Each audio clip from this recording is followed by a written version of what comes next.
हो गई हो या फिर पिताजी की तरह अहंकारी बन गई हो, या फिर शिव द्वारा हुए अपने प्रेम के तिरस्कार का प्रतिशोध लेना चाहती हो। क्यों क्यों कर रही हो शिवलिंग का विसर्जन? ये पाप मत करो, इस अनर्थ को होने से रोक लो सती। अनर्थ तो तब होता दीदी जब शिव का मेरे जीवन में कोई अर्थ होता। इस निरर्थक और व्यर्थ पत्थर को अपने पास रखने का क्या औचित्य है? इसका मेरे हाथों विसर्जित होना इसकी नियति है। इतनी निष्ठुर मत बनो सती, अपने हृदय के साथ छल मत करो। करना ही है तो शिव को पाने की चेष्टा करो। कहा ना मैंने, इन बातों का मेरे लिए अब कोई महत्व नहीं। अब मेरा शिव से कोई नाता नहीं। क्या कहा? शिव से तुम्हारा कोई नाता नहीं? भूल गई, वो तुम्हारा प्रेम है, तुम्हारे जीवन का आधार है, उद्देश्य है, अर्थ है। कहा ना मैंने, शिव का मेरे जीवन में कोई अर्थ नहीं। मैं केवल वो कर रही हूँ जो एक प्रजापति की पुत्री को करना चाहिए। मैं अपने सभी कर्तव्यों का पालन कर रही हूँ। आप मेरे मार्ग में बाधा न डालें। मैं तो केवल तुम्हें मार्ग पर लाने का प्रयत्न कर रही हूँ। पिताजी और परिवार के दुख का कारण शिव नहीं, उनका अहंकार है। वही अहंकार जो मुझे और रोहिणी को विधवा बनाने वाला था। और आज अगर हम दोनों बहनें और माता प्रसूति सुहागिन हैं, तो केवल शिव की कृपा से। और तुम तो स्वयं इस बात की साक्षी हो। आपकी बात समाप्त हो गई या कुछ और भी कहना शेष है? तुम्हें क्या लगता है पिताजी के अहंकार को समर्थन देकर तुम उनका हित कर रही हो? याद रखना सती, अहंकार की खेती में केवल दुखों और कष्टों की उपज होती है। शिव के साथ तुम्हारे मिलन में हम सबका कल्याण है। मेरे द्वारा इस शिवलिंग का विसर्जित होना अटल है। क्षमा कीजिए दीदी, मुझे देर हो रही है। अपनी इच्छा पूरी कर लो, परंतु अनश्वर और सनातन शिव का विसर्जन असंभव है। तुम चाहकर भी शिव का विसर्जन नहीं कर पाओगी। घर से तो शिवलिंग को हटा दोगी, किंतु अपने हृदय से शिव को मिटा पाओगी? प्रेम नहीं तो घृणा के रूप में ही सही, शिव सदैव तुम्हारे हृदय में रहेंगे। भगवान विष्णु और पिताजी द्वारा बताए गए मार्ग पर चलकर मैं शिव का नाम अपने हृदय से सदा के लिए मिटा दूंगी।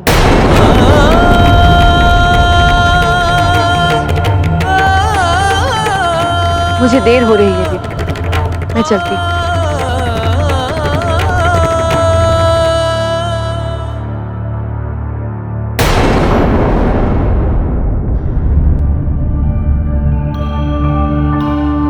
स्वामी, सती ये कैसा अनर्थ करने जा रही है?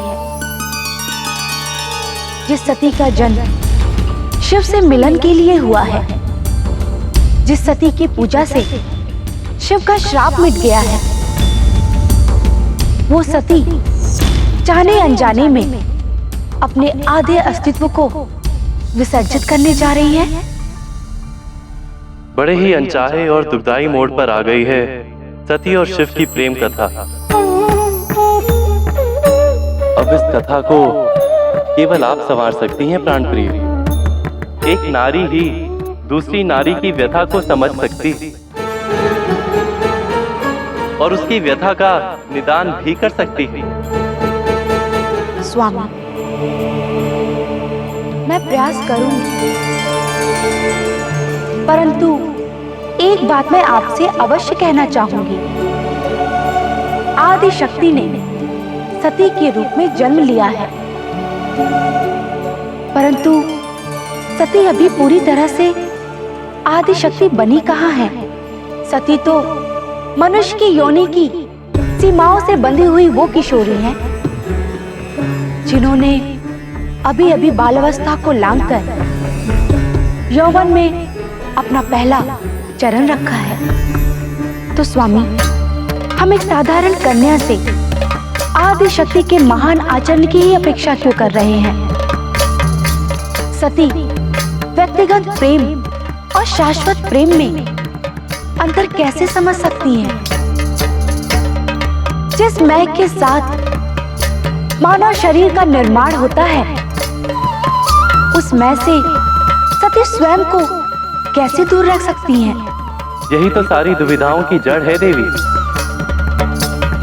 यदि सती मनुष्य की सीमा में बंधी ना होती तो शिव उन्हें स्वीकार ना कर लेते। माना सती अपनी सीमाओं से बंधी हुई है, परंतु शिव तो सभी सीमाओं के बंधन से मुक्त है ना स्वामी। यदि सती अपनी सीमा नहीं लांघ सकती, तो क्या शिव अपने अर्धांगिनी के लिए उनकी सीमा में आकर उन्हें अपना नहीं सकते? मुझे तो लगता है कि शिव को यदि सती को पाना है तो उन्हें स्वयं सती के पास जाना होगा।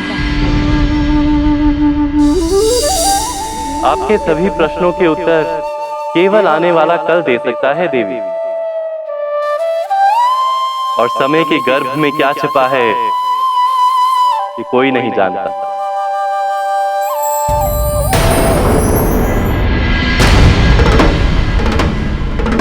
प्रभु, आपके वरदान ने तारकासुर को सती के प्राणों का शत्रु बना दिया है। देवर्षि, कौन है ये तारकासुर जो माता सती को हानि पहुंचाना चाहता है? मैं अभी जाकर उसके प्राण हर लेता हूं। तारकासुर के प्राण तो स्वयं महादेव भी नहीं हर सकते। उस तारकासुर की मृत्यु केवल शिवपुत्र के हाथों हो, यही वरदान दिया है स्वयं महादेव ने उसे। उसने जब सुना कि आदि शक्ति ने शिव से विवाह करने के लिए सती के रूप में जन्म लिया है, तो वो सती के प्राणों का शत्रु बन गया।